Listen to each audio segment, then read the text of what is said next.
2025 cuerpo académico. Bueno, empieza Marx Cor, colega, ¿no? Profesor aquí de la Ibero León, desigualdad en zonas rurales de México, afectación de la migración en el ámbito rural en México. Y la siguiente va a ser Sofía Pérez, del doctorado en Ciencias Sociales, complejidad e interdisciplinariedad, que nada nos comparte sus avances de trabajo también, ¿no? Adelante, adelante. Ok, buenos días de mi parte otra vez a todos. Am, Solo un comentario rápido. Lamentablemente cuando me tocaba la exposición por una cuestión familiar no podía exponer ese día. Entonces normalmente la exposición estaba pensada como de complementar un poco lo que estaba hablando la doctora Sandra. Entonces el enfoque está un poquito más hacia el desarrollo sostenible y la seguridad alimentaria. Cualquier pregunta o duda que tienen, con gusto al final lo vamos a ver. La verdad intenté un poco como, estoy en el doctorado en ingeniería en biosistemas, entonces tenía muchas cosas, también cuestiones como de esta área que sí les puedo comentar, explicar, pero ya en la exposición quité un poquito como esos cuestiones graficales como que son muy ingenieriles, dije mejor les explico, espero que está bien para ustedes. Porque entonces me voy a enfocar un poquito más ya en las zonas rurales como la explicación y un poco el desarrollo sostenible como solución. A lo mejor se van a repetir algunas cosas, pero me voy a ver, como digamos, la cuestión social un poco más hacia la seguridad alimentaria y la soberanía alimentaria, porque en sí, si vemos como relacionado también con todas las temáticas que hay en las zonas rurales y también junto a lo que es la problemática como de igualdad y todas las problemáticas de la migración en zonas rurales, es uno de los puntos que más destacan. Y eso es debido porque si vemos las zonas rurales en México, los analizamos un poco, en sí podemos ver que hay una gran parte de México tenemos poblados pequeños. Entonces, en sí podemos ver que hay afectaciones muy grandes y, digamos, con un impacto muy grande porque son, digamos, lo que vemos con poblados pequeños son estos pueblos que tienen menos de 2.500 habitantes. Y aparte tenemos afectaciones en sí porque si muchos de ustedes han ido, me imagino que fuera de las ciudades se han ido a, digamos, las zonas rurales aquí en México. Yo, por ejemplo, viví 4 años y medio en la Sierra Gorda y ahí se podía ver muy bien que todos esos problemas y también la desigualdad se crea como en una combinación de afectaciones sociales en sí mismo, pero también como del descuidado del gobierno de México, porque en sí tenemos una gran falta de infraestructura y en sí también hay falta de desarrollo económico en todas esas zonas. Y eso va muy en conjunto, porque si yo no tengo la infraestructura, no tengo empresas, o aun si sean pequeñas empresas, se quieren como asentar en zonas rurales, sino más bien am, tengo también digamos, a consecuencia una falta muy grande de la oferta laboral en esas zonas. Y eso de la falta laboral que no se puede generar debido a lo que tenemos de falta de infraestructura y el desarrollo económico, generamos como un problema casi como primario, que es en sí el problema de la migración de los pueblos hacia, digamos, a otros países. Sabemos principalmente es hacia Estados Unidos, a algunos partes de Estados Unidos y eso es debido a que yo también lo he vivido mucho.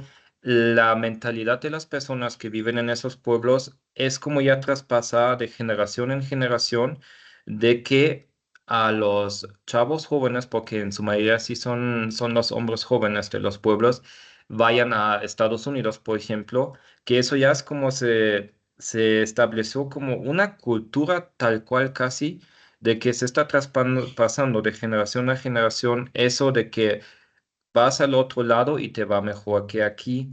Entonces, también, si por cierta parte es la falta de educación básica. Es que en muchos pueblos tenemos como no falta de infraestructura de calles y todo eso, sino también la falta de infraestructura básica. Entonces, en conjunto, eh, va una gran falta del sistema de salud.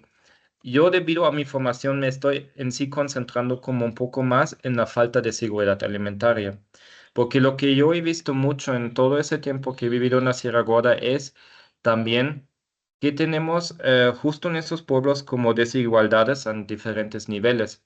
como desigualdades causado, por un lado, por la migración, que personas que están como en la edad laboral se van a Estados Unidos y, digamos, dejan una gran población de mujeres en los pueblos. Y los lugares, porque en la actividad agrícola, por ejemplo, lo ocupan mucho después personas que vienen de pueblos indígenas. En la zona, por ejemplo, donde yo vivía, era muy notorio que cuando empezaban como los ciclos de producción, sea de maíz, de jitomate, de chile, lo que se producía en la zona, aparecieron como en las comunidades y también en los pueblos muchas personas de la como comunidad indígena de los Pames. Y después yo también me di cuenta cómo era la trata de las personas que son en los pueblos hacia como esas sociedades indígenas, en el sentido de que ni se les prestaban las condiciones adecuadas para vivir. Entonces, se están como en sí generando como desigualdades en diferentes niveles y también am, por diferentes razones. Pero una de las cuestiones más importantes que se está analizando, se ha analizado de las problemáticas en zonas rurales es la falta de la seguridad alimentaria. Y eso va en conjunto también con la falta de la educación básica, como que todo se está interconectando, porque lo que se puede ver mucho en esas zonas es que hay niños o hay personas que toman más coca porque se dice que el agua está contaminado o incluso cerveza, porque eso sí se nota mucho, o que es más fácil comprar una bolsita de chetos o de algún tipo de papas que en lugar de como cocinar. Y eso de que en las zonas rurales se están produciendo digamos, muchos productos alimenticios que al final no se están aprovechando, sino se están, digamos, exportando hacia fuera de la zona. Yo hace muchos años se me comentó un caso, de hecho, de un municipio aquí en Guanajuato, el municipio de Chichú, que sí están haciendo hasta cierto grado recolección y producción de mangos, pero cuando llega el intermediario se vende todo el mango y después se lleva a la central de abastos a San Luis Potosí y los, digamos, dueños de las tiendas locales reimportan después el mismo mango desde la central de abastos otra vez a la zona de Chichulo que está evaluando el precio. Entonces, tenemos situaciones similares en muchas zonas. Entonces, por eso me concentré ahorita un poco más en el desarrollo sostenible y en base a la seguridad alimentaria, porque eso es una de las cuestiones más importantes que es en sí, como podemos ver, una de las grandes consecuencias o las faltantes de las más faltantes como infraestructura y el desarrollo económico. Entonces, si vemos en sí solo, como digamos, más el punto de la migración, como ya había mencionado, la demografía está desequilibrada, ¿sí? Porque muchas veces los hombres o digamos, los jóvenes hombres migran mucho a otros países. Entonces, muchas veces solo hay la agricultura como el lugar donde se puede trabajar. Entonces, como les mencioné, esos lugares después de las personas que van a Estados Unidos se sustituyen muchas veces por los pueblos indígenas regionales. Y la verdad no se les da una trata muy adecuada a las personas. Y al otro lado se crea justo la dependencia de los miembros familiares de Estados Unidos y la importancia de las remesas, como todos ustedes saben. Pero eso también lleva muchos aspectos culturales. Y ahorita les voy a explicar porque yo siento que aspectos culturales también, justo cuando hablamos como del desarrollo sostenible, igual tenemos que, digamos, considerar más, creo que en un futuro, porque si vemos sostenibilidad, muchas veces consideramos impacto social, económico y ambiental y dejamos mucho fuera lo cultural que ya se ha creado en las zonas, porque adaptaciones de hábitos, como mencioné, que mejor se van a ir, que se debe de migrar algún familiar a Estados Unidos, ya es como muy evidente que tras las generaciones cada vez es más alto la migración y la dependencia. Entonces, muchas veces los pueblos se dejan como así sueltos, como dependiendo mucho de los familiares en Estados Unidos. Entonces, lo que yo, por ejemplo, analicé mucho ahorita en mi tesis doctoral y en los estudios que he hecho es si el desarrollo sostenible en sí, a base de esas desigualdades que existen, puede ser como una parte de una solución que se puede dar para mejorar la situación en el campo o en las zonas rurales en México. Entonces, si nosotros vemos que en sí la sostenibilidad es algo que ya existe desde hace más de 300 años, Am, siempre nosotros nos enfocamos mucho que en la discusión si la naturaleza se debe o se tiene que recuperar y en sí es la base. Nosotros lo que tenemos mucho es como la confusión, lo que es sostenible y sustentable y eso creo que más bien se divide mucho a un error de traducción del inglés al español. Porque el balance que tenemos como en la regeneración de la naturaleza y para la preservación hacia el futuro afecta mucho también a lo que son los pueblos rurales en México. Y eso es porque también tenemos una gran falta de educación básica. Entonces, ¿qué tenemos? Tenemos prácticas para producción de alimentos, por ejemplo, donde los mismos campesinos están destruyendo, digamos, la base para tener una buena seguridad alimentaria en la zona. Entonces, aun si tenemos desde el punto anterior los 17 objetivos, tenemos muy buenas definiciones en sí establecidos que es un desarrollo sostenible. Y ahorita me voy a concentrar en lo que más afecta o lo que a base de ciertos análisis afecta más a las zonas rurales y eso es, digamos, em, lo que sí se estableció perdón, me voy a brincar esa rápido, se estableció en los 17 objetivos, es en sí el cero hambre y el consumo y una producción sostenible.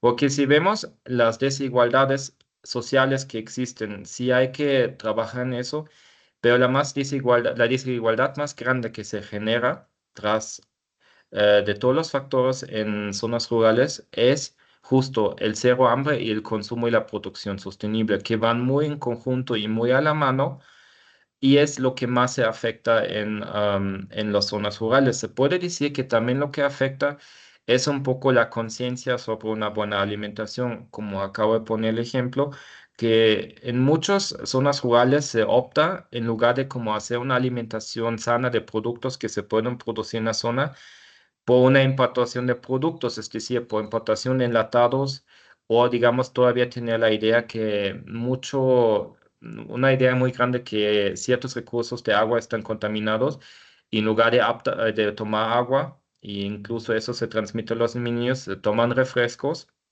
y se toman, digamos, grandes cantidades, por ejemplo, de cerveza, porque eso sí es algo que es un problema muy grande.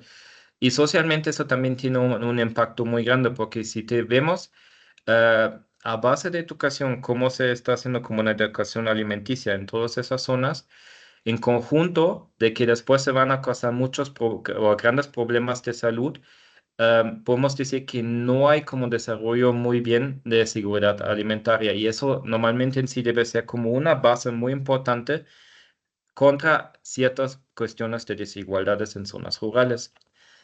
Entonces, si yo lo he analizado ahorita justo con un proyecto de traspatio, si nosotros vemos solo el impacto que normalmente tiene el desarrollo sostenible, nos enfocamos, como mencioné, desarrollo económico, desarrollo social y la protección ambiental.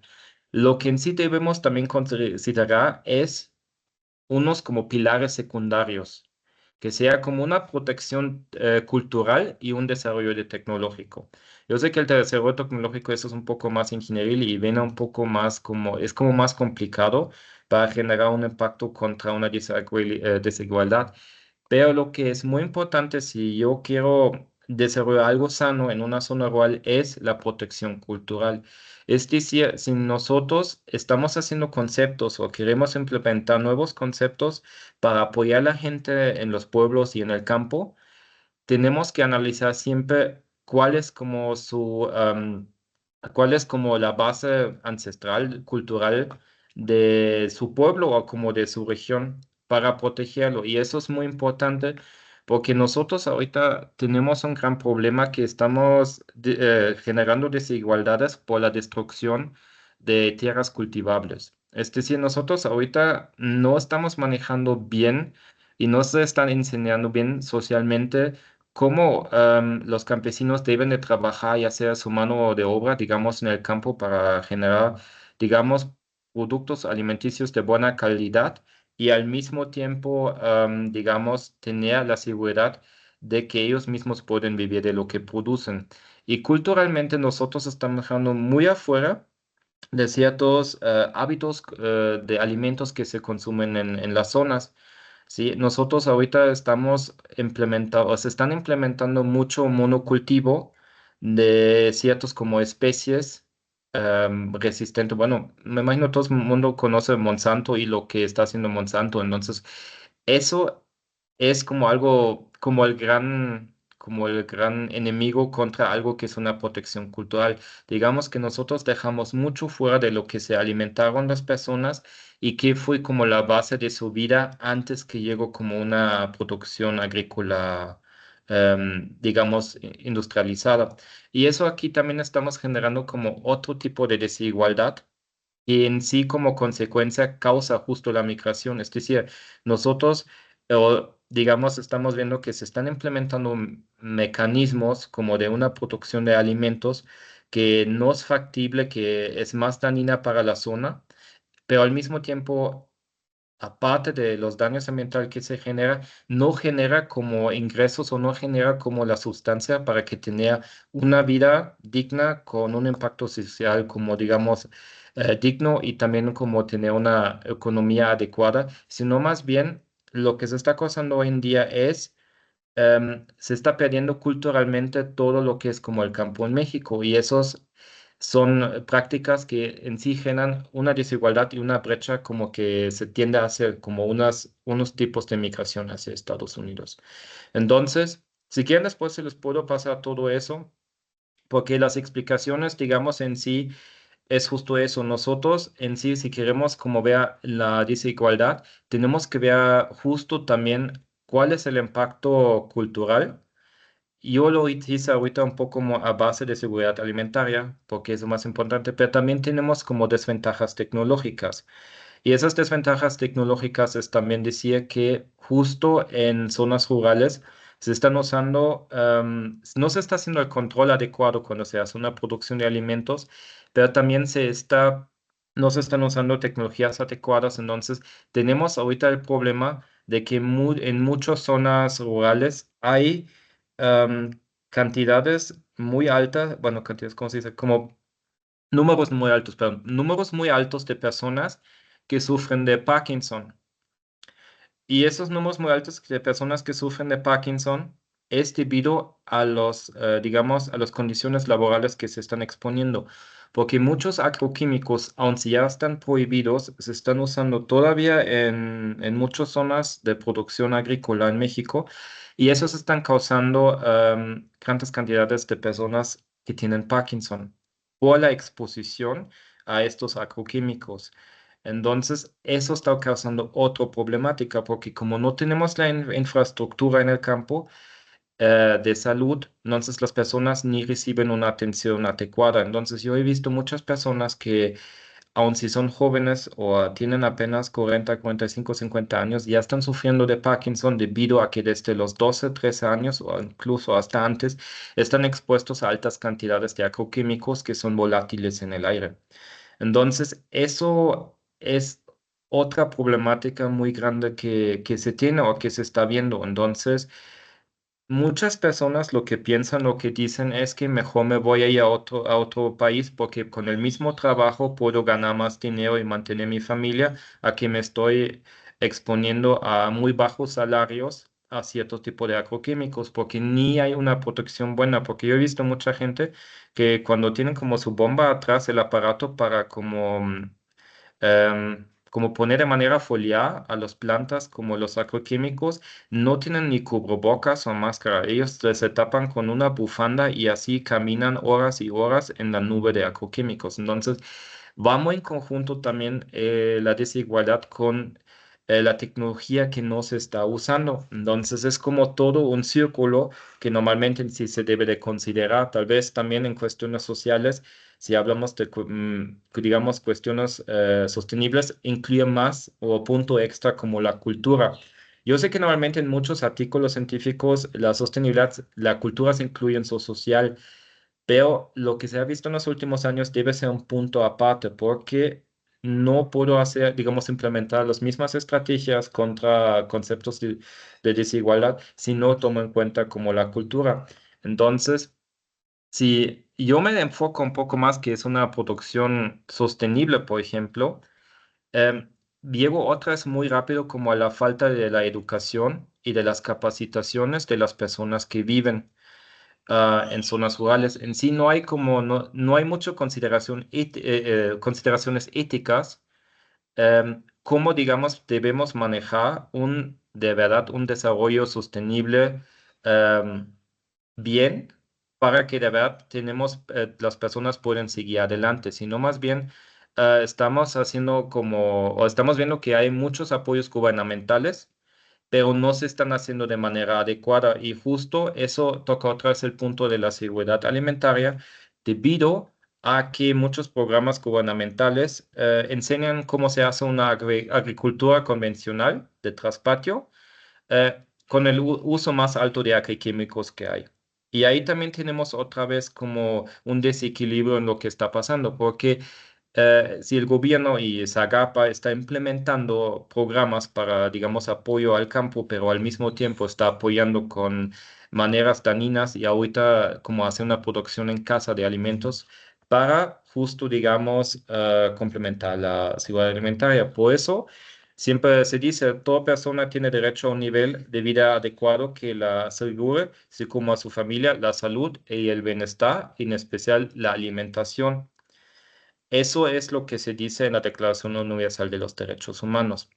Pero, digamos, tenemos justo eso que no se está respetando. Entonces, tenemos que ver bien si estamos hablando más bien que hay un problema de educación y más de seguridad alimentaria y de personas malnutridas en zonas rurales, hacer la discusión. Estamos viendo como en el campo mexicano, o sea, sobre una seguridad alimentaria o sobre una soberanía alimentaria. Y eso es muy importante debido a que muchos de nuestros conceptos y más como a nivel de relaciones internacionales, queremos promover la seguridad alimentaria.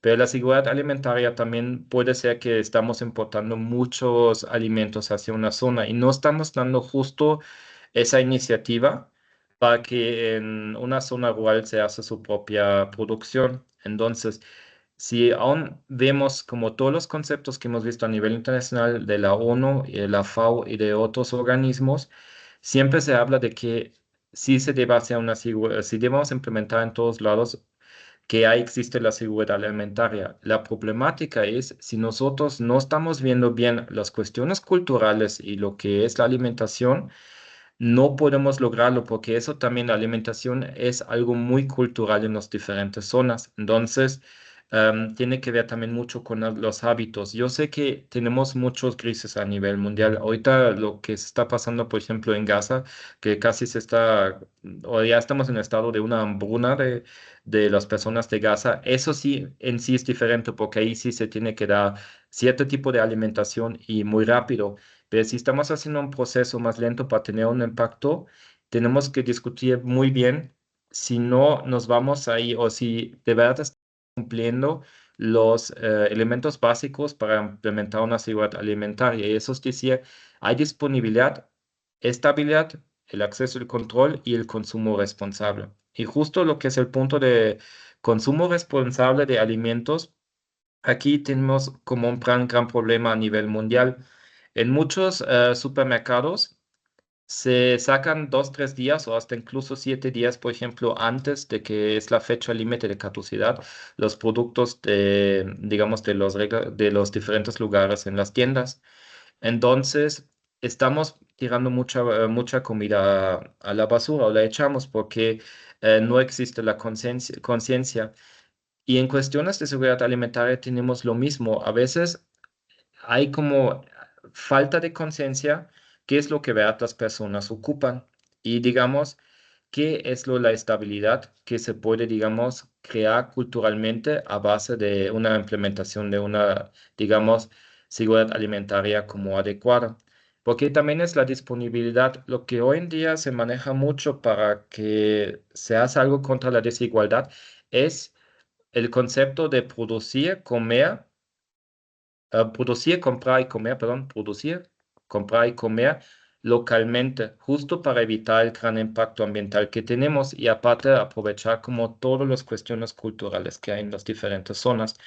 Por eso se está como haciendo ahorita más un movimiento de, en lugar de que estamos discutiendo sobre como conceptos de seguridad alimentaria, sino más bien sobre soberanía alimentaria. Es decir, cómo tiene que ser el impacto social y también hasta cierto grado económico en una zona para que una zona misma se puede, digamos, alimentar y para que una zona misma deja de, como digamos, hacer grandes importaciones con precios elevados, para que una, digamos, se puede existir como una alimentación sana en una zona rural. Entonces, eso son... justo un tema que también nosotros hablamos mucho es la toma de decisiones.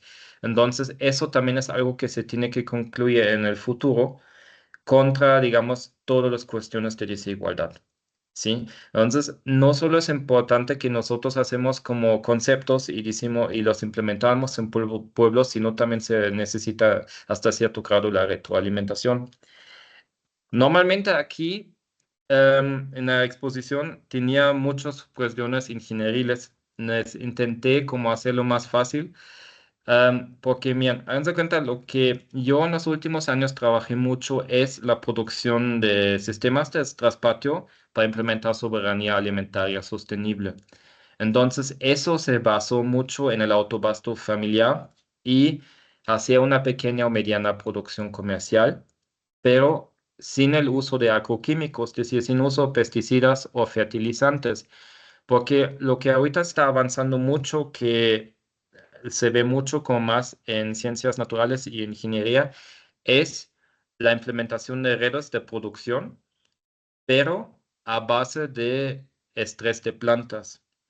Tal vez es como un poco más complicado, es decir, lo que hoy en día se quiere hacer para como evitar un poco digamos, evitar la desigualdad en cuestiones alimenticias en las zonas rurales es implementar sistemas orgánicos de producción y deja que el ambiente afecta las plantas. Digamos, una planta se puede estresar también como un humano para después, digamos, generar una producción y un abasto popular sostenido de alimentos que tienen, digamos, de rendimiento igual son inferior, pero que el fruto solo tiene mejor calidad que los frutos que se compran en el mercado. Ya sé que es tal vez algo más complicado. Si tienen preguntas, les explico un poco más.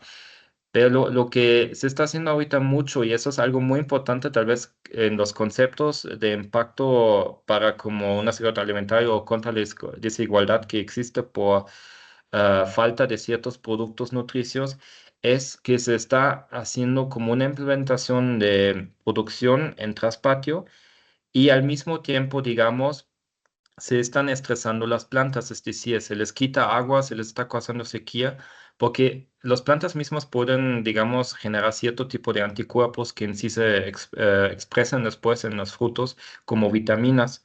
Entonces, lo que se ha trabajado últimamente, de hecho, es algo tal vez que se puede incluir después en discusiones relacionadas con crisis como Gaza, es, hoy en día existe la posibilidad de que a una base muy amigable para el medio ambiente se pueden generar frutos, no de alto rendimiento, digamos no de alto rendimiento, pero frutos o a cantidades de comida que si yo tengo como por ejemplo 1 kilo de jitomates, pero puede tener los mismos nutrientes que 2 o 3 kilos de jitomate debido a la forma de producción. Entonces, lo que es muy importante o lo que se tiene que ver mucho es la forma en cómo, digamos, deben de producir digamos, cómo se debe de producir en los pueblos y en las zonas rurales de México los alimentos para empezar a quitar todas las desigualdades que existen después.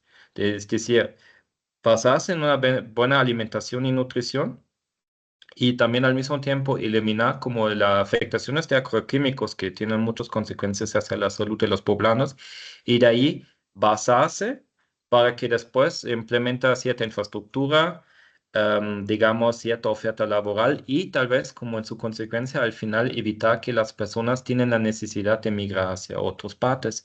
Entonces, como ya existen esos conceptos, la cuestión es mucho cómo se va a transmitir eso después en estas zonas, porque hay grandes diferencias entre lo que son las políticas públicas y las ciencias. Es decir, muchos programas políticos no se dirigen tal cual para que un pueblo pueda crecer como de una manera sana, sino, como mencioné, es solo para crear gran rendimiento y que la gente tiene más, digamos, más ingreso económico, pero sin dejar, como dejando fuera todo lo medioambiental. No se han buscado como de maneras adecuadas la comunicación entre qué son los grupos que viven en zonas rurales y los gobiernos. Como que como hay una desconectividad, está muy desconectado todo. Entonces, muchas veces lo que hay, la problemática es que los enfoques científicos no cumplan las expectativas políticas. Es decir, yo acabo de platicarles algo, lo que estaba haciendo de producción en traspatio e intentando generar mejor calidad de frutos de las plantas para que las personas se puedan alimentar mejor, aun si el rendimiento es menos. Pero eso muchas veces no cumple las expectativas políticas porque ellos quieren grandes rendimientos y quieren decir, es que hay cero hambre en la zona. Les voy a decir esto, lo que hoy en día el cero hambre sí se puede lograr, pero yo siento que lo que se deja como se pierde de la vista es como el impacto que puede tener la seguridad alimentaria y cómo eso desde aquí se pueden crear grandes desigualdades y digamos por necesidad se hacen grandes olas de migración a otros países y no se, digamos, no se está viendo tal cual por qué es importante, digamos, generar un impacto sostenible en una zona. Entonces, es también la brecha de necesidades que tenemos que ver, porque las costumbres muchas veces en los planes políticos no se respetan, ¿sí? También hay muchos malentendidos respecto a los cambios positivos que hay en ciertas zonas. Entonces, si yo veo que no se está, digamos, se me está cumpliendo mi expectativa, pues ya, digamos, tenemos los males entendidos. Entonces, muchas veces yo lo he visto también que justo cuando vienen los tiempos de elecciones que se regalan, por ejemplo, tinacos. Yo una vez he visto un programa donde se regalaron estanques para la producción de peces, pero al final de cuentas esos estanques después se usaron para guardar gasolina y no se dieron el uso, pero eso es porque muchas veces los programas dan algo material, pero no dan el acompañamiento que hacer con el recurso material que acabo de recibir. Entonces ahí estamos otra vez en la gran falta de educación. Entonces, si junto eso con las problemáticas que tenemos a nivel internacional, tenemos en sí la importancia, digamos, es como un tema que debe volverse o se está volviendo un poco una importancia muy grande para los ONGs y más las investigaciones, es decir, la investigación del impacto social y de los conceptos que se necesitan para que mejorar la vida de muchas personas, pero también la importancia, digamos, al mismo tiempo de las personas que están trabajando justo sistemas del desarrollo sostenible, pero por ejemplo, tiene la desventaja que no pueden llegar y decir, ok, mira, y podemos producir de mejor manera de un espacio más chiquito y podemos generar un impacto muy alto en muchas zonas donde existe el hambre, pero no puedo comprometer grandes rendimientos. Entonces, yo creo que lo que se tiene que hacer más en como desarrollo sostenible y también para evitar desigualdades es como un poco más la cooperación en cuál es el desarrollo tecnológico y cuáles son los conceptos sociales y cómo lo comunicamos, porque eso en sí son las grandes discusiones. Yo lo enfoco ahorita un poquito más hacia como el sector agroalimentario, porque en sí eso es como digamos, las grandes preguntas de las políticas públicas. ¿Cómo puedo apoyar a los que menos tienen? Y que no solo sean como cuestiones materiales, sino también sería como algo para generar una vida digna. Eso significa que necesito conceptos para un desarrollo sostenible, necesito conceptos para evitar la desigualdad y también conceptos para justo en su consecuencia limitar la migración al mínimo para que también las zonas rurales puedan, digamos, crecer y puedan, digamos, tener un futuro más amplio. Entonces, en conclusión, lo que se puede decir es, necesitamos como digamos más trabajo multi-interdisciplinario y tomar mucho más en cuenta cuestiones culturales y tecnológicos. Y eso también desde los conceptos sociales, económicos, hasta la protección ambiental, ¿sí? Si yo tengo ya una cultura establecida donde, digamos, es muy fácil aplicar ciertos productos químicos, em, ya tengo como otra vez ciertos hábitos que se están traspasando en las generaciones y eso causa una problemática muy grande porque si desde el abuelo se está diciendo que no va a hacer daño usar ciertos químicos para una, digamos, en una zona, aún así causando un daño ambiental muy grande, se pasa al papá, después se pasa al hijo, y las consecuencias se ven 30, 40 años después con, digamos, altas cantidades de personas, bueno, numerosas personas que tienen, por ejemplo, Parkinson, o incluso ciertos alcoquímicos pueden hasta causar Alzheimer. Entonces, em, tenemos como la falta de esa conciencia y eso justo está causando las desigualdades. Y también em, culturalmente tenemos justo ese, digamos, este trabajo de aquí hacia el futuro, cómo vamos a ver, digamos, o cómo vamos a implementar nuestros conceptos para apoyar a, digamos, zonas rurales, evitar desigualdades y también evitar un poco hasta cierto grado la migración. Y yo creo que eso también debe ir en, como incluso incluyendo un plan y una estrategia de la mejor estrategia de la protección de los pueblos indígenas. Como les comento yo, lamentablemente sí tuve esa experiencia de que cuando eran los tiempos de cosecha o tiempos de siembra, la trata de las personas de los pueblos hacia personas indígenas era muy mal, la verdad era muy mal. Solo para comentarles un caso, cómo era como en sí hasta expresado en estas cuestiones la desigualdad. Am, yo trabajé con un productor para mi proyecto y él tenía un compañero que también era agricultor y casi toda su familia había migrado a Estados Unidos, entonces él necesitaba mucha ayuda para el tiempo de, digamos, de los cultivos y la verdad, siempre contrató dos, tres personas de los PAMES, pero se podían como dormir o donde los dejaba dormir era en el gallinero. Y eso siempre me dio, digamos, nada, sí me dio un poco coraje porque digo, ellos trabajan para ti y todavía, digamos, se tiene que dar como esa desigualdad que tienen que dormir en el gallinero. Aparte, las personas cada día buscaban leña para tener algo para cocinar. Entonces, tenemos como dentro de esos pequeños núcleos, como de estas pequeñas burbujas de las zonas rurales, todavía otro, digamos, otro nivel de desigualdad. Y eso es como las personas mismos, cómo tratan a otras personas. En este caso, éramos como las personas de los pueblos indígenas. Entonces, eso, digamos, es una problemática muy, muy grande y yo creo que es algo como un campo muy grande para trabajar. Con eso ya termino. No sé si hay preguntas, sugerencias. Gracias, Mark. No, todo muy bien, muy completo, aunque de entrada hay dos cosas a reservas de que hay cosas escritas, hay preguntas escritas ahí, podemos leerlo, está Lulú, Ulises, yo escribí algo general que en parte hacia el final vas contestando, pero primero, si nos puedes repetir rápidamente el contexto de la investigación y de las Ah, conclusiones, perdón. si la investigación sigue, ¿no? Y en dónde exactamente se realizó Ah, ya, pues para claro. eso como primero de entrada, ¿no? Parece sí, sí, un poco... Mira, la investigación en sí ya ha terminado. Es que en sí ya ha terminado, pero la investigación se hizo en el municipio de Arroyo Seco, en la Sierra Gorda. Municipio de Arroyo Seco es, si ubican Río Verde, es como si me voy de Río Verde, de la zona del Huasteca hacia Jalpan, hacia Querétaro, ahí se Ah, realizó más o menos. sí, más o menos, ¿Y se desarrolló durante cuánto tiempo? 4 años. ¿Y fue de tesis de algo o Mira, por... fue parte de mi tesis de doctorado.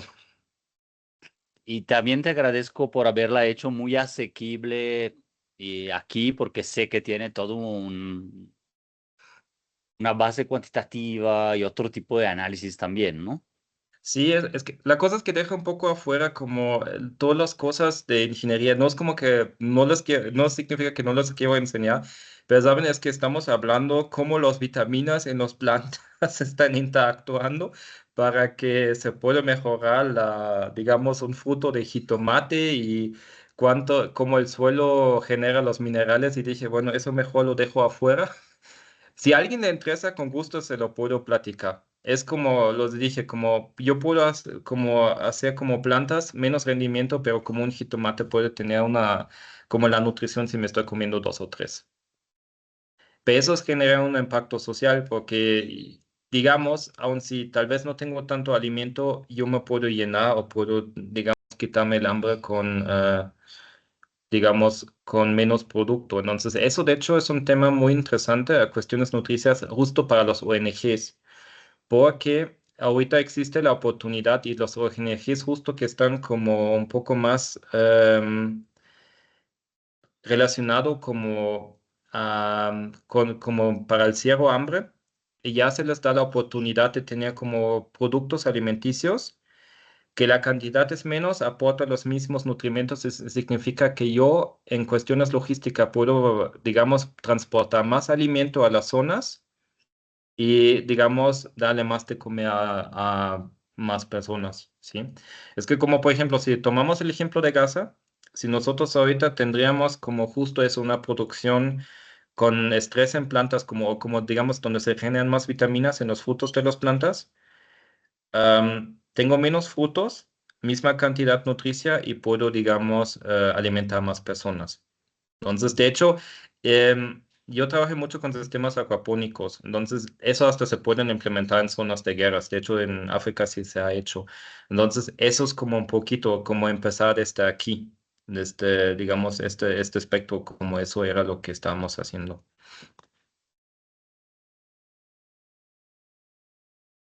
Sí, gracias. Una pregunta mía era sobre el papel de las ONGs internacionales en esto y si hay un papel muy específico en ciertas comunidades como pequeñas o efectivamente de México, ¿no? En esto.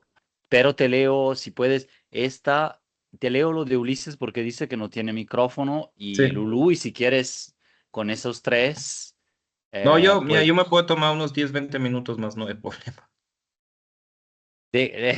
a ver, el tema de las políticas públicas alimentarias siempre tiene un choque entre la parte sociológica y económica y en la producción alimentaria. Otro punto es cuando el tema implica sanidad en grandes especies, que también creo que has trabajado. Bueno, ahí hablo de Sí. animales y sanidad en suelo y agua. La mía es de las ONGs.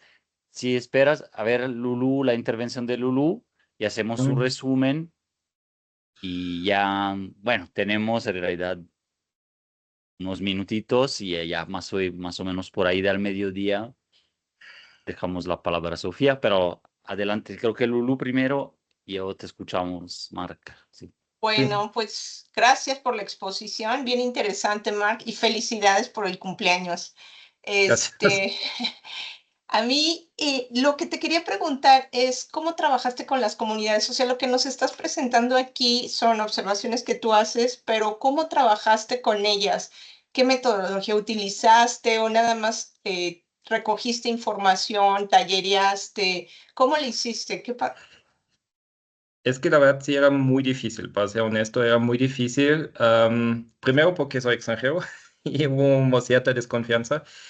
Lo que Mm, pasa es que yo como implementé como un proyecto de producción de traspatio, entonces lo que yo hice después es como hablar con productores locales y aliarme con ellos.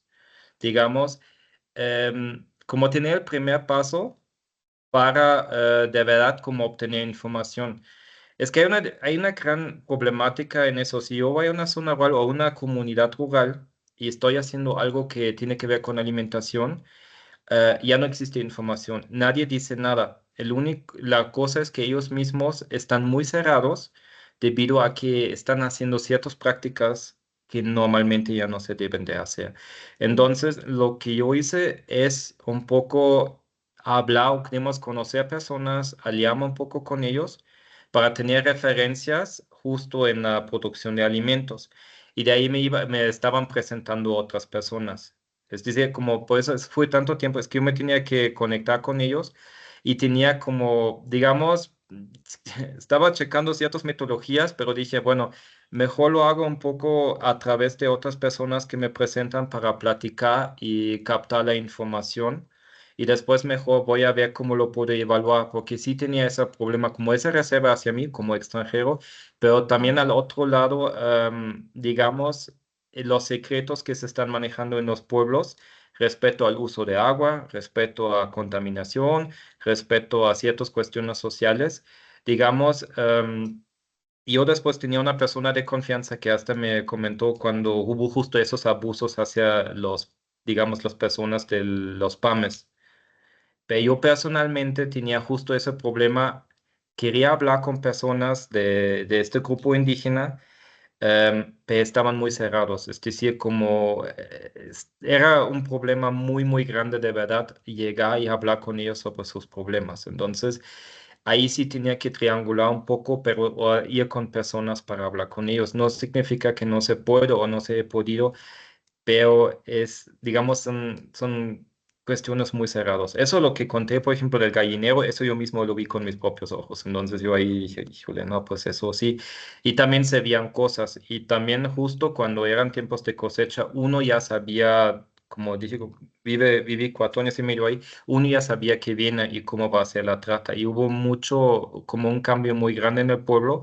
Y justo cuando era eso, de que se invitaban las personas de los PAMES a los pueblos, hubo un cambio hasta de ambiente y eso fue el momento cuando la gente del pueblo era más cerrado, porque sabían del maltrato que se estaba haciendo, el Mm, abuso que se estaba haciendo. Entonces yo necesitaba muchas personas como, digamos, casi como espías adentro de las comunidades para poder hablar con ellos. mm. Ok, sí, me preocupaba un poco esto porque las alternativas o soluciones que se pueden proponer, si no vienen de las mismas comunidades, pues Sí. qué tan difícil será que las acepten, ¿no? Era por eso, pero muchísimas gracias, No, Mark. te puedo poner un ejemplo. Haz de cuenta que hubo un proyecto un poco antes que yo me fui de la zona de hacer un parque, como tipo parque ecológico para cuidar más el agua de los manantiales. El grupo de los PAMES estaba muy a favor de eso, muy, muy a Mm, favor de eso, que se haga eso, pero las personas del pueblo no. Y entonces el proyecto después hasta casi se tenía que retirar porque fue por parte de dos profesores de la Universidad Autónoma de Querétaro porque hasta estaban como acusando de que les van a matar en machetazos y no sé qué cosas. Entonces, es que ese es el problema de ese ambiente a veces. Entonces, por eso yo sí tenía muchos problemas, pero al final de cuentas sí llega a la información que ocupaba. Gracias, Mark.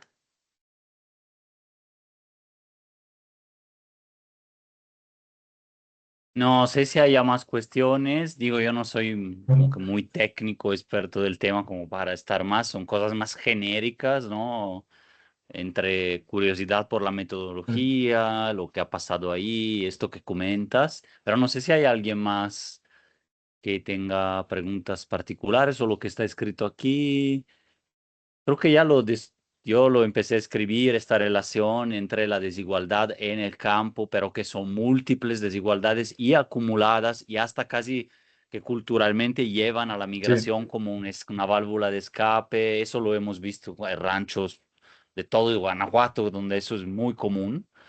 Voy 5 años como puedo para construir casa acá o para que aquí luego yo venga y pueda, sí, ser agricultor, pero en la misma comunidad de donde trabajaron casi que los abuelos, los papás. No sé qué tanto haya en lo que, o si lo comentaste del componente eventualmente étnico, indígena, identitario ahí y qué tan cohesionadas son las comunidades frente a esta migración y a estas desigualdades. O sea, ¿cómo lo percibiste tú ahora sí de sensación? No sé si es parte de la investigación, pero es parte del contexto de ahí. Lo de la migración, puedo poner un ejemplo, de hecho, un ejemplo que a mí me pasó. Como yo vivía ahí, también tenía un estudiante tesista de licenciatura y como yo, digamos, mi doctorado estoy haciendo en la UAC, hace como 2 años y medio hubo un paro estudiantil en la UAC.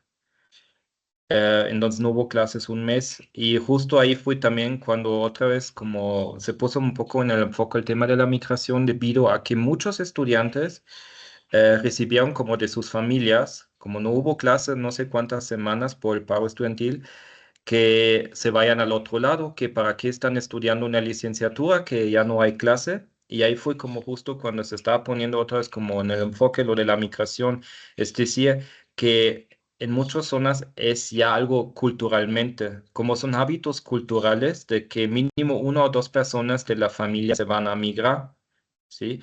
Y entonces yo también tenía varios o conocí varios estudiantes que todos sus papás estaban en Estados Unidos.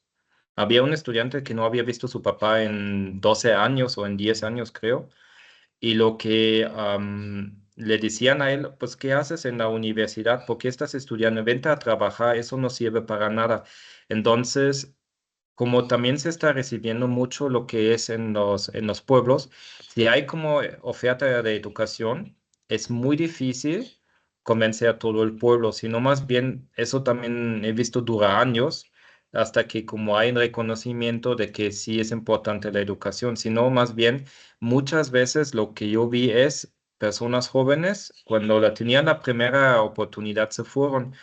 Inclusive ya después de tener, como había estudiado licenciatura y todo eso, la misma mente o la misma cuestión cultural seguía en los hábitos.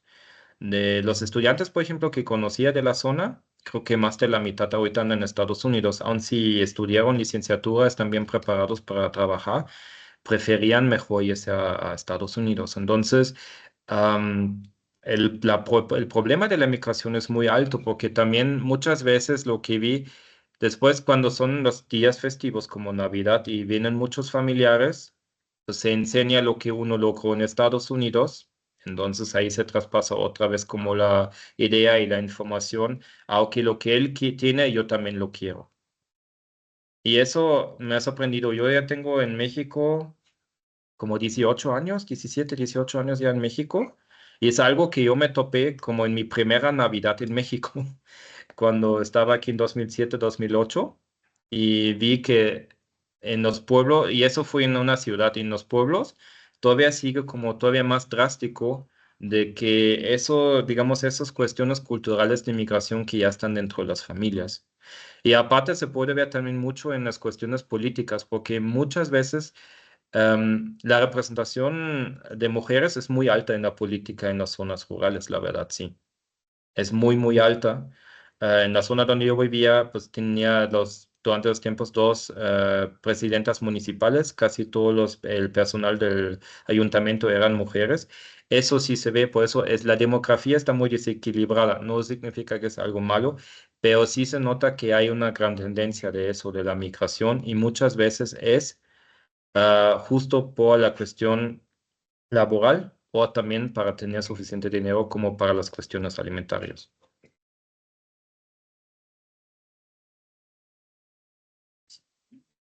Muchísimas gracias. No sé si haya más cuestiones, si no, también por el horario que nos comentabas y para que puedas disfrutar plenamente el cumple y también el receso en las clases que hay acá. Bueno, digo, pasamos la palabra a Sofía y te mandamos un abrazo. No sé si hay más Gracias. preguntas, pero creo que todo bien, ¿no? Y muchísimas Espero que gracias no por... era tan confuso el tema. Es que también yo siempre intento No, el como tema estuvo conectar. completamente pertinente con el cuerpo académico y lo que hemos visto, ¿eh?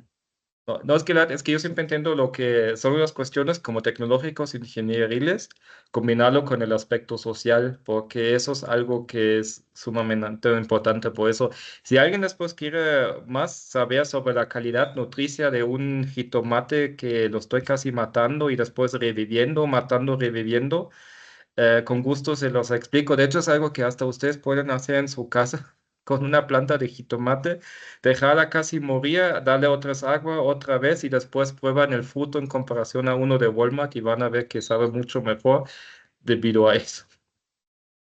A mí sí me interesa eso de la... pero en serio. No, sí, Y sí, que después Juan levantó, perdón, no sé si Juan levantaste la mano para decir algo con Mark o sí. Sí, qué pena. Pues no sé si tenga tiempo de pronto. Sí. Igual, vale, muchas gracias. Me parece muy interesante el tema. Igual felicitarte también por el cumpleaños. Y me parece muy interesante también porque pues hay como muchas similitudes con Colombia. En algún momento pues haciendo trabajo comunitario con campesinos, pues nos encontrábamos con esa idea de que ser campesino pues ya no producía pues lo mismo y muchos pues emigraban, ¿no? Y se iban del campo. Pues en Colombia no se iban directamente a Estados Unidos la mayoría, pero pues sí había pues o hay una migración hacia la ciudad y de hecho pues eso ha significado como ese cambio de lo rural a lo urbano, ¿no?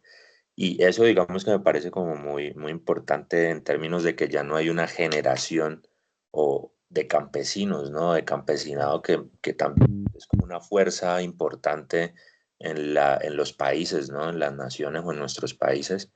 Y por otra parte también me parece interesante como el tema de la alimentación y del azúcar, ¿no? Y este consumo de refrescos que me hacía pensar en una película que se llama Idiocracy, donde justamente en el futuro pues ya la gente no toma agua, sino que toma pues estos refrescos azucarados y casi que también pues la comida la hidratan con esto, aunque pues es una distopía, pero me parece como muy cercano a ello y otro tercer punto ahí muy rápido que veía también es que en el 2018 casi aprueban eh, como la comida básica, la ONU, ¿no? Como un derecho, como una obligación, y al parecer dos estados dijeron que no, no sé cómo haya sido, digamos, ese suceso, pero pues también un poco lo que decías de que sí es posible mitigar el hambre, ¿no?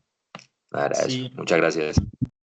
si puedo hacer rápido un comentario. Sí, es que eso de lo de los, como bebidas o comida azucarado, eso es un problema de falta de educación en muchas partes, porque lo que pasa es que yo, aun si tengo muy pocos recursos económicos, puedo hacer una alimentación sana, porque ciertos productos hasta son más baratos que unos chetos, una coca o algo así. El problema es justo esa como cuestión de una cierta educación y también cuestiones culturales. Y eso sí, como dice, es muy importante que creo que los sellos en las botellas y eso sí ayudaron, pero también puede ser al respecto porque yo estuve justo ahí en la Sierra Gorda cuando implementaron los nuevos sellos y me acuerdo que la gente estaba buscando todavía productos con empaques viejos porque pensaban que eran más sanos que los nuevos.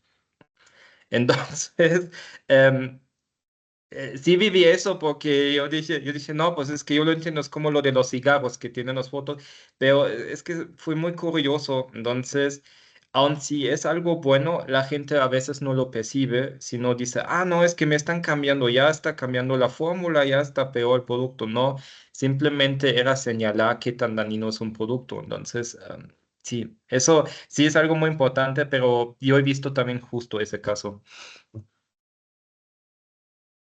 Gracias, Juan, Marc. Entonces, bueno, sin más, dejaría la palabra, la presentación de Sofía y aquí comentamos, estamos en confianza. Hola, hola. Sobre todo la confianza y aparte de que ya es trabajo que conoce Fabrizio porque fue mi último profesor del doctorado y estoy muy agradecida con él, por eso quiero hacerlo público porque mucho de lo que al final sistematicé pues fue gracias a esta última intervención. Entonces, pues compartir un poco donde voy. No sé si ahí se ve ya la pantalla completa y bien. Sí, bien, sí. Perfecto. Pues bueno, un poco esta es ya el cierre del programa. Obviamente todavía me falta terminar el último capítulo. Ahorita les platico en qué voy, pero bueno, el programa terminó y bueno, también agradecer al cuerpo académico que me ha escuchado durante todo creo que incluso desde antes de que entrara al doctorado. Entonces, pues un poco como un agradecimiento cerrar y compartir lo que he estado trabajando de la tesis, ¿no? Y del doctorado.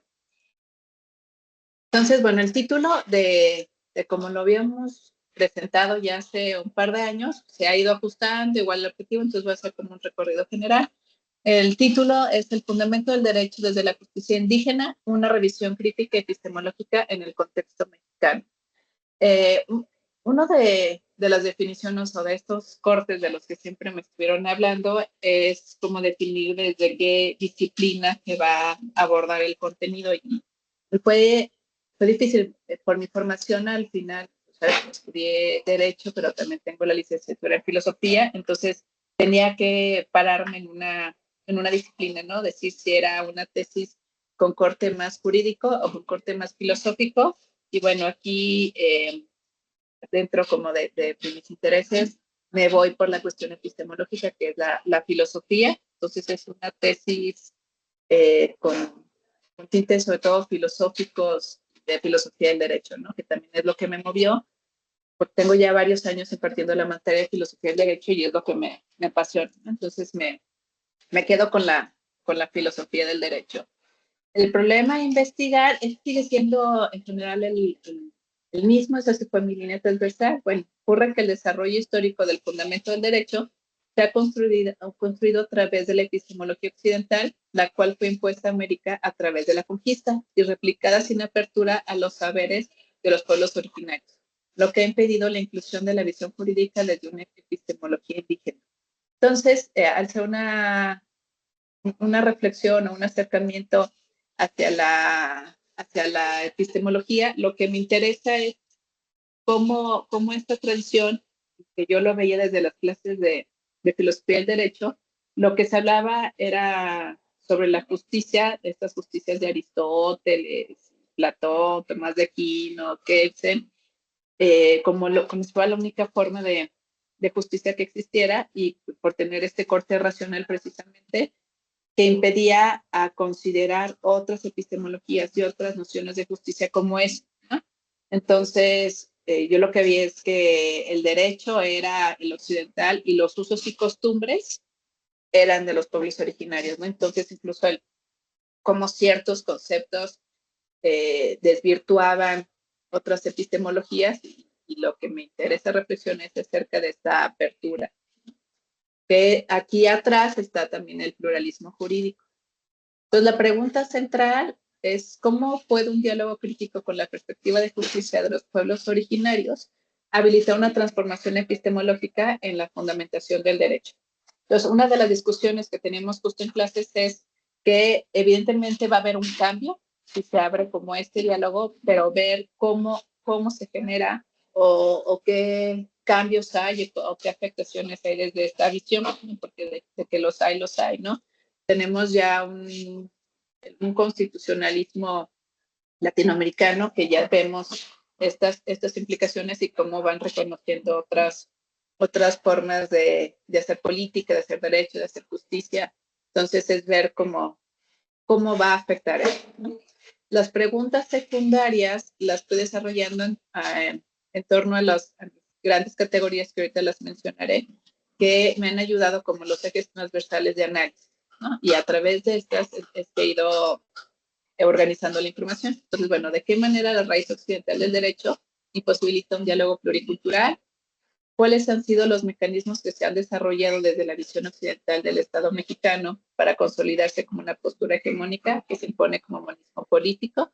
¿Cómo ha contribuido la epistemología europea a establecer barreras para un diálogo plural con las epistemologías de los pueblos originarios? ¿Y cómo se configura la noción de justicia de los pueblos originarios y cuáles son sus bases epistemológicas culturales? Entonces, estas están acomodadas conforme se fueron revisando los temas. Los objetivos pues responden obviamente a las preguntas. Nada más reviso el central para no tardarme mucho tiempo. Explorar la posibilidad de una transformación epistemológica en la fundamentación del derecho a partir de un diálogo crítico con las concepciones de justicia de los pueblos originarios. Entonces, las categorías que he estado trabajando es justo la cuestión de epistemología y justicia y pueblos originarios. Son los que me han ayudado a delinear la investigación. Siempre quise poner una gran discusión era sobre si mi estudio era hacia los pueblos originarios, hacia la justicia, pero al final ya vi que todo me llevó más bien al tema de epistemología. Entonces mi problema de estudio es la epistemología como tal. La hipótesis, bueno, como hipótesis, me parece que sí es importante que la construcción de este derecho plural tiene que partir de los fundamentos de justicia, desde la filosofía del derecho, porque se han construido a partir de estas nociones racionales de las categorías modernas o de filosofía de la modernidad, sobre todo del cogito cartesiano, donde se pone el énfasis en la racionalidad, quitando sobre todo, hago el énfasis en Descartes, porque impone un pensamiento racional, dejando la cuestión de los sentidos de manera no racional. Esto tiene implicaciones actuales porque todos los conocimientos que tengan que ver con otras cuestiones que no sean racionales no se entiende como conocimiento, ¿no? Un ejemplo muy sencillo, Nietzsche lo menciona como una nueva ontología y la cuestión del arte. O sea, el verdadero conocimiento se da en el arte porque es una creación, ¿no? Entonces ahí son estas nociones que han empezado a discutirse y entender que hay otro conocimiento distinto al racional y que es conocimiento, ¿no? Entonces es como en este marco de una nueva ontología. Elementos del estado del arte, lo que está desarrollando son los sistemas físicos contemporáneos, es poner como el marco general donde está el sistema consuetudinario. Otro, pues el fundamento filosófico europeo del concepto de justicia, el Estado moderno y su crisis, y de colonialismo y epistemología neoeuropea. Y los conceptos claves son filosofía europea, siempre atrás de los conceptos de epistemología, de Estado de justicia, pues está la filosofía europea que fundamenta todo este desarrollo. La justicia occidental, justicia de los pueblos originarios. También el concepto de modernidad es muy importante porque ha sido un trabajo que ha demostrado que es cómo en la modernidad se construyeron estos grandes conceptos a través justo de la conquista de América, y que ahí es donde se toma esta fuerza para imponer una sola forma, ¿no? Bueno, el Estado moderno, la epistemología occidental y la epistemología decolonial. Estas son mis grandes categorías. La metodología hasta ahorita ha sido documental, con un enfoque cualitativo. Yo a diferencia de Marc, no le sé a los números, entonces es pura cuestión de análisis de categorías. Y los capitulados son, los mencionaba que son 5 capítulos. Hasta ahorita tengo desarrollado, mi avance que tengo desarrollado es hasta el capítulo 4, que es el análisis de las grandes categorías. En el primero son los sistemas físicos contemporáneos. Aquí lo que me pareció importante es cómo, si nosotros revisamos estos grandes libros de sistemas jurídicos contemporáneos, vienen las grandes tradiciones que en general son como 2 muy fuertes, que es el sistema jurídico anglosajón y el romano canónico germánico. La característica de estos dos es que son los europeos, justamente, y se ponen como los grandes sistemas, como los que tienen un desarrollo con mayor fuerza, con una tradición histórica más sólida, y los demás sistemas se ponen como si fueran con un desarrollo y evolución menor. Esto evidentemente va a responder a esta noción occidental del derecho. Y lo que debe incluir aquí es entender que dentro de estos grandes sistemas se tiene que reconocer el sistema jurídico consuetudinario, ¿no? Que incluso en muchos de los libros no está considerado como tal. La costumbre es como una fuente secundaria del derecho, pero no como un gran sistema. Entonces, en este apartado me pareció fundamental ver que es un sistema jurídico. Entonces, lo que se revisa es que tiene estas características de un sistema. Hay estudios interesantes sobre África, que es donde se empiezan a desarrollar, pero también ya el derecho consuetudinario en América Latina y México, y su importancia, ¿no? Entonces, aquí ya podríamos empezar a ver cómo la tradición latinoamericana no occidental cumple con estas características de un sistema jurídico. Entonces, ese es el primer capítulo. El siguiente capítulo tiene como categoría central la justicia. La idea de desarrollar este capítulo, pues primero es ver como estas tradiciones, lo que siempre se enseña cuando se enseña filosofía del derecho, las nociones de justicia, que son las las visiones como occidentales totalmente, ¿no? Que son las grandes escuelas, derecho natural, contractualismo y positivismo, y en la actualidad la problemática entre liberales y comunitaristas. Entonces, esto es lo que por lo general se entiende como lo que se enseña como justicia y lo que se entiende como justicia. Y lo que yo veo que así es en las aulas del derecho. Entonces, lo que me interesa es a partir de estas nociones ver cómo eliminan lo que hay atrás de este texto, es ver cómo están desarrolladas para negar otras formas de derecho que no sean estas racionales que tienen esta tradición filosófica europea. Por eso, un siguiente apartado es problematizar ese concepto de justicia. Entender cómo esta construcción se ha hecho a partir de una visión que ha eliminado un pluralismo y cómo esta puesta en crisis de estos conceptos hegemónicos nos ha llevado hacia un nuevo constitucionalismo plural, ¿no? Y en Latinoamérica, cómo se han creado nuevas constituciones. Y un tercer elemento de este capítulo es entender que no solamente esta visión racional del derecho es el fundamento, sino también la costumbre, la tradición, la costumbre es un fundamento de la justicia. Entonces, aquí sí hay un acercamiento desde la teoría del derecho, pero lo que me interesaba aquí es dar fuerza no a solamente esta visión por ejemplo, del derecho mercantil, donde la costumbre es la ley, la fuente, ¿no? Sino desde las comunidades indígenas. Una dificultad, y por eso es como muy general, es que para definir, por ejemplo, la costumbre, en cada pueblo es distinto, ¿no? En cada etnia, los fiscales, los alpiles, los labales. Y en cada comunidad es distinta, entonces no se puede universalizar un solo concepto de justicia, sino más bien ciertas características que nos permitan llegar hasta allá. Y la última parte de notaciones sobre el derecho indígena, pues tiene que ver cómo el occidente ve este derecho, ¿no? Y aquí me sale otro tema que se menciona, pero que no, yo creo que será para posteriores investigaciones, cómo está relacionado el concepto de desarrollo con racionalidad, pero que este desarrollo igual está pegado al desarrollo desde la revolución industrial y desde el capitalismo. Entonces, si no tienes este desarrollo económico, tu cultura no es racional, ¿no? Y entonces aquí están estos temas civilizatorios, de si no sigues con tradiciones que posibilitan este desarrollo económico, un poco justo lo que explicaba Amar, entonces estás fuera de la civilización, ¿no? Un tema bien interesante, pero ya será después. De repente me jalaba ese contenido, pero sí me tenía que regresar. El capítulo tercero es el concepto de Estado, que es bien importante porque en este capítulo, pues siguiendo a Wallenstein, pues se tiene que entender que la construcción del Estado moderno, de modernidad como tal, una gran categoría que está en el texto, no se puede construir si no es a partir de la conquista de América, ¿no? Entonces es un cambio de lógica, ¿no? No es el que nos hayan traído la civilización, sino más bien les llevamos la modernidad con esta capacidad de expansión colonial.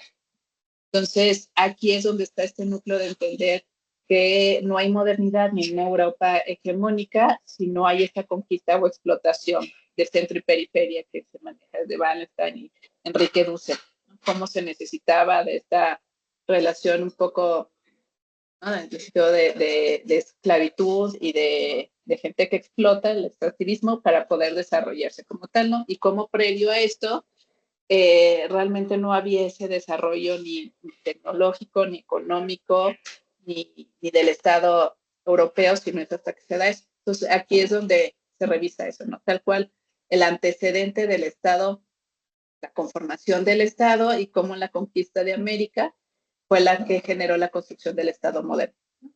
También aquí sí me meto un poco en cuestiones de teoría política, qué es un Estado, cuáles son sus características, y obviamente que este Estado está pensado desde un Estado liberal, ¿no?, de filosofía liberal, y que esto tiene sus implicaciones en el desarrollo.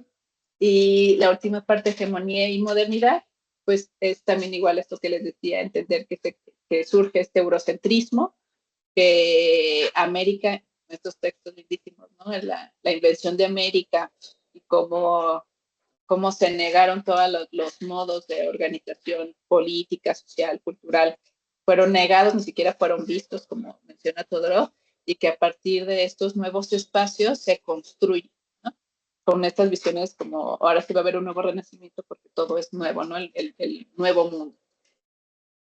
El capítulo 4, que es epistemología, este es hasta donde voy, ya lo terminé, Fabricio. Va a ser justo hasta aquí es mi avance de tesis, entonces esto es lo que va a presentar ya en la plenaria. Es una revisión epistemológica, aparte hoy me estoy dando cuenta que sí me clavé con la epistemología, y a mí sí me gusta mucho este tema.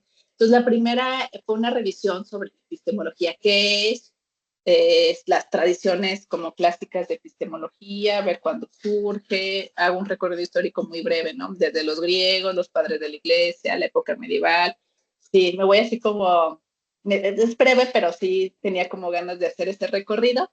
Y luego me meto en nuevas epistemologías y aquí es donde reviso, por ejemplo, a Popper, a Kuhn, Lacan, o sea, anarquismo epistémico. Ese tema me gustó mucho, quería clavarme ahí, pero no podía, ¿no? Porque es una noción histórica.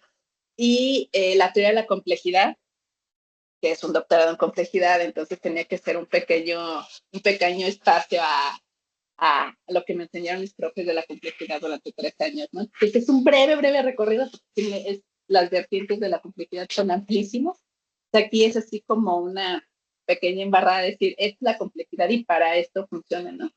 Sobre todo para justo esta revisión de una nueva epistemología que ya no responde a la epistemología tradicional, ¿no?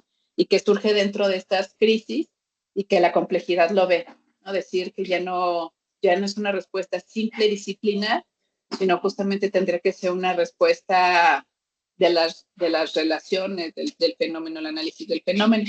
Y es donde ya pongo el tema de la epistemología decolonial, que tiene que ver. Aquí mi marco de referencia es Walter Mignolo y su epistemología, ¿dónde está? Las nuevas epistemologías, sí, de epistemología en resistencia o rebeldía epistémica.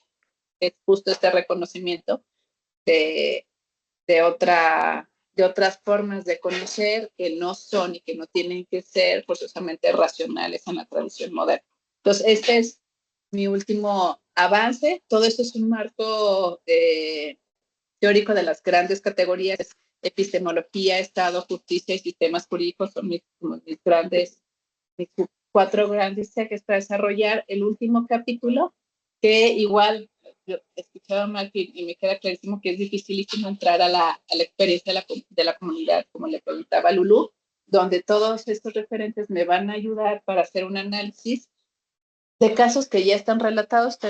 Un texto que me va a ayudar mucho es Filosofar en clave Tojolabal, donde ya son prácticas específicas, ¿no? Así tal cual se llama, Filosofar en clave Tojolabal. Y el autor hace mención de la justicia gnóstica, a diferencia de la justicia liberal occidental, ¿no? Entonces, por ejemplo, este ejemplo va a ser una guía importante. También lo desarrollado por los zapatistas, que ellos lo tienen ya son muy conscientes de sus procesos, entonces tengo que meterme a hacer ya una revisión de qué dicen ellos de ellos. A ver, Lulu, de una vez dime.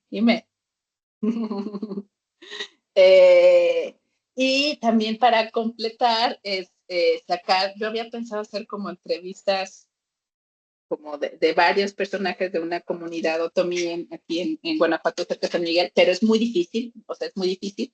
Entonces, más bien quiero reunirme con la asamblea, que es el consejo de giratario, y hacer como una pequeña reunión ya con ellos. Ya tuve una con ellos, y la idea es como regresar y ya a partir de estas 4 categorías, dar esta entrevista, ¿no? Entonces, por ejemplo, de lo que aproveché los espacios que da la Ibero y la señora Ana, la señora guatemalteca, que se lleva mi quincena cada que viene, ya me senté y platiqué con ella, ¿no? Entonces, empezar a sacar como esos ejemplos donde me permite ver cómo interpretan sus formas y cómo se han visto negadas sus formas a partir de una imposición que ni les responde, ¿no? Como estas nociones del derecho plural que dicen, es que al final el derecho occidental no llega a todos lados, igual que la medicina occidental, igual que otras cosas. Entonces, hay un derecho plural porque ha existido, no ha dejado de existir, y la idea es más bien ponerlos a estos niveles en los que tendrían que estar, ¿no? No hacer una distinción de usos y costumbres, sino una visión global o compleja, diría la teoría de la complejidad. Entonces, este es el último capítulo, por eso está como todavía con estas ideas que dan norte, porque no está desarrollado, sino lo que me va a ayudar a llevar la investigación. Y bueno, el cronograma es donde estoy. En mayo del 25, lo que entregué justo es estos 4 capítulos, entonces seguirán estos trabajos de campo y análisis de estos casos específicos, ya que ya están ahí. Hay otro texto también muy bonito que se llama Justicia Zapatista. Entonces también ahí sí es una antropóloga que se fue varios años a vivir con los celtales, entonces levanta muchas entrevistas al Consejo de Ancianos, está en la Asamblea, entonces ya está ahí esa información, y de esa información pues también sacar como estos puntos que a mí me sirven para ver la cuestión del fundamento del derecho. Y bueno, las principales referencias bibliográficas, pues los que me han ayudado muchísimo es Arturo Escobar, Enrique Dussel, Sousa Santos. Me costó trabajo, pero sí al final lo puse porque con su situación no sabía si era conveniente traerlo o no, pero al final tiene categorías muy importantes. Ese texto que les digo de justicia autónoma zapatista en zona selva celtal también me ha ayudado a tener como mucha visión de esa cuestión. Y pues Miñolo, ¿no? Miñolo, Quijano, que han estado también como representantes de esto. Y bueno, eso es todo, no desea alargarme más, pero bueno, hasta ahí voy. Gracias, Sofi. Digo, ahorita reservas de lo que digan las y los compañeros. Bueno, le veo mucha apuesta ya para el último capítulo, que debe de ser el que innove, aporte, conjunte, critique y reconstruya de alguna forma para que quien lea tenga entendido cómo pueden ser, al menos sugiera las pistas para para una nueva visión del derecho, o una manera incluso de enseñarlo, ¿no? O sea, como qué es lo que nos esperamos después, y que haya una conferencia de cada capítulo acá, ¿no? No solo acá, ya a fondo en varios espacios de reflexión, también de lo que trabajamos las y los demás, porque al ser finalmente crítica y luego reconstrucción epistemológica desde otra perspectiva, siento que puede ayudar y abonar a la discusión más actual, no más actual que tu tesis, pero que tenemos sobre violencia en comunidades, hasta el tema de la justicia por propia mano, los linchamientos, que Sí, ven como esa degeneración más bien de la propia justicia, otro entendimiento que juzgaríamos como negativo, pero en donde por contraste o por crítica de lo anterior podemos encontrar pistas para entenderlo, para ubicarlo, esas formas que luego llegan a ser incluso a generar crimen organizado o a justificarlo o así. Pero bueno, aparte de eso, que es justo la reflexión muy incipiente que lanzo acá, a partir de esta nueva exposición, nada, no tendría nada que comentar. Aquí saqué de la librería porque no lo tengo ahí en la Ibero. Para la siguiente, porque yo creo que ya no vas a entregar tanto más. El libro que no leí por de Arturo ser Escobar. enorme y así, pero que sí voy al menos a empezar. Ah, no, sí leí la introducción, ya está subrayado, pero de Escobar, pero es lo que mencionaste, que ya Sí, justo. lo mencionas, pero no está como tal, que va más a los campos de los estudios latinoamericanos, de los cuales, bueno, yo provengo. Mi tema siempre ha sido que relaciones interamericanas, desarrollo, concepto del desarrollo, un poco entra en esa materia que doy con Otón, que es globalización y desarrollo, pero es historia de Sí. la globalización, historia del desarrollo, no es tanto en un sentido empresarial, sino justamente una crítica de los dos conceptos por lo que han representado, ¿no?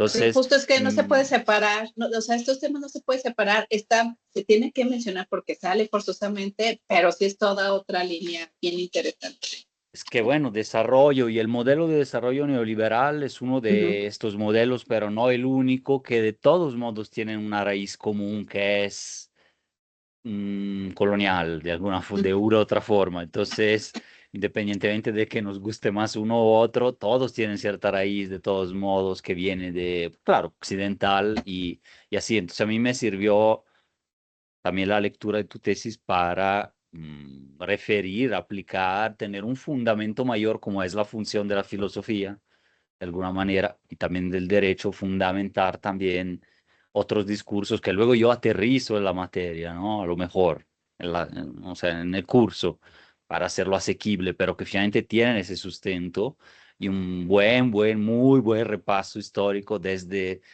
ahí dices desde los griegos, me dio un poco de risa porque un breve recorrido de 2500, 3000 años, hubieras empezado con los asirios y los Ándale, egipcios, sí. y, o antes, ¿no? Los Civilización fenicios. china y todo eso para ser más breve todavía, pero sí es útil. O sea, sí se lee con gusto. Entonces, bueno, felicidades. Y el último, sí, con ganas de leerlo, utilizarlo.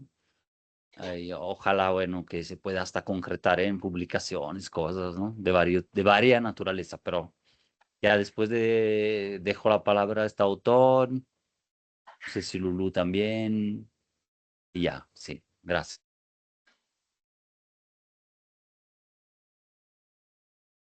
Ah, está cerrado tu micro, Ton. Ton, Micrófono, tu, o si no ve, Es que pásate de... decía que Sofi quizá ya sabe lo que voy a decir, porque siempre digo más o menos lo mismo cuando ve el proyecto. No, la verdad te felicito muchísimo. Ha sido un trabajo consistente, muy bueno. Está en buenas condiciones de acabar pronto. Entonces, al acabar el año, esperemos tener una nueva doctora. Pero siempre te recomiendo, no sé incluso si lo mencionas, analizar la criminología crítica y toda esta vertiente como de la crítica marxista al derecho penal.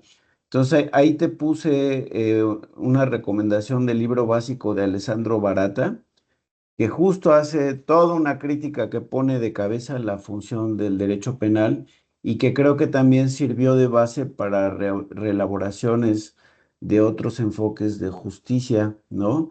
Entonces, no sé si lo has leído, muchas veces en la UNAM también se leía bastante y de hecho había buenos académicos en jurídicas que lo sabían leer, pero sí te lo recomiendo mucho. Tal vez como complemento para fortalecer algo que tú ya tienes, ¿no? Pero creo que sí es toda una vertiente crítica del derecho que se tiene que al menos mencionar brevemente, ¿no? sí, gracias. Sí, para guardar el texto, gracias. Y se lee más o menos rápido, está muy bien escrito.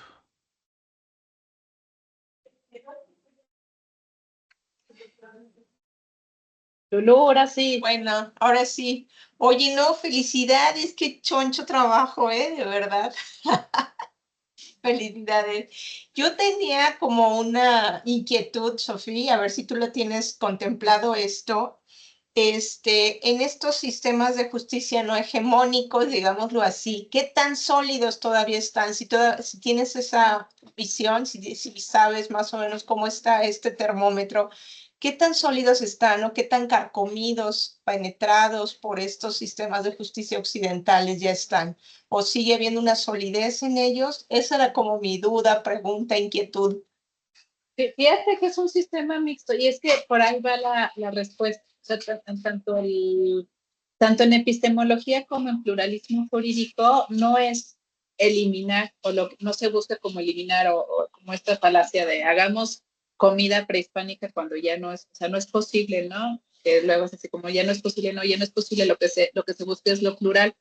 Entonces, tanto en las epistemologías o en medicina, por ejemplo, caería lo mismo en el derecho, ¿no? Entonces, la mayoría de los conflictos se siguen resolviendo conforme a asambleas y esa mano alzada. pero hay ciertos conflictos que resulta necesaria la intervención de la política o de la justicia oficial, ¿no? O de las de gobierno que le llaman. Entonces, al final es un proceso mixto, ¿no? O sea, porque sí se necesitan de ciertos procesos, no sé, en algún momento, si, no, pues que incluso propiedades son comunales, pero sí es una cosa mixta, donde hay procesos que sí resuelven de manera interna y hay procesos que siguen acudiendo a las instancias. Pero, por ejemplo, en este libro de La Justicia Celtal, que menciona también en otros textos, que tienen ya los zapatistas muy elaborados sus procesos, incluso pues hasta sus niveles de revisión, digamos, ¿no? de los municipios autónomos como primera instancia, y luego ya los caracoles, como la Junta de Buen Gobierno como instancia de revisión, hace que comunidades que no sean zapatistas, pero que sí sean indígenas, acudan a justicia zapatista para resolución de conflictos. Entonces, está mixto. O sea, no podemos ver ya como esa pureza, como esa cuestión de igual, como decir tal cual la alimentación, ¿no? Si devolvamos a comida prehispánica cuando ya tenemos otros elementos que no había. Entonces, lo plural implica el reconocimiento de todas las formas y eliminar justo esta hegemonía, ¿no? Que luego esta discusión, las críticas que hacen es, no sé, no, las ventas de mujeres en Guerrero. Entonces, la visión es, no tenemos que clavarnos ahí, sino también hay venta de mujeres en comunidades no occidentales, ¿no? O trata de personas. Entonces, más bien es entender que se tiene que eliminar esta visión de superioridad, sino que todos tienen sus ventajas y desventajas y sus procesos internos de crítica y de reflexión. Entonces, no sé si con esto se responde, Lulu. Gracias, Sofi, Lulú. Perdón, Gaby, yo puse aquí esto de no quería menospreciar la inteligencia artificial, pero puse el inicio de resumen que dice, durante el seminario se discutieron diversas problemáticas relacionadas con desigualdad social, centrándose en la situación de Alemania y México. Pero me dio risa porque creo que agarró, ¿de dónde agarró que de Alemania? O yo al Vale. inicio dije que es alemán, o algo agarró del nombre que ahorita hemos hablado de la De la falta de justicia. respuesta de Alemania ante problemas históricos de desigualdad. Pero bueno, me daba risa el resumen de la I, perdón, pero ya, una tontería que puse, pero bueno. Creo que, pero está bien la inteligencia no tan inteligente, mejor decir así, claro, y sí. Pero cuando hace la transcripción, resumen sí no sirve, porque sí ahí Claro, sí sí. sacas, pero luego trata de hacer el resumen y a veces se va por ahí. Pero está buena. Quedamos, no sé si hay más cuestiones, si no, quedamos, publicitamos ahí los eventos que tenemos estos días y en 2 semanas está ya más como evento. Y podemos ver, también Gaby había propuesto un tema que ya pronto va, o hoy, no sé, estos días va a presentar, pero vemos cómo estaban todavía estos acumulados, no pudimos colocarlo ahora, pero vemos si todavía si ya damos cierre el 5 de junio, o más bien puede haber otra como la última, también, ahí la armamos, pues tenemos tiempo y ya más tranquilo también, ¿no? Y listo. Muchas gracias, abrazo. Abrazo, nos vemos, bye. Bye, Adiós, bye, nos vemos bonito el jueves día. próximo. Chao. Bye. Bye bye, bye bye, bonito día. Gracias, hasta luego.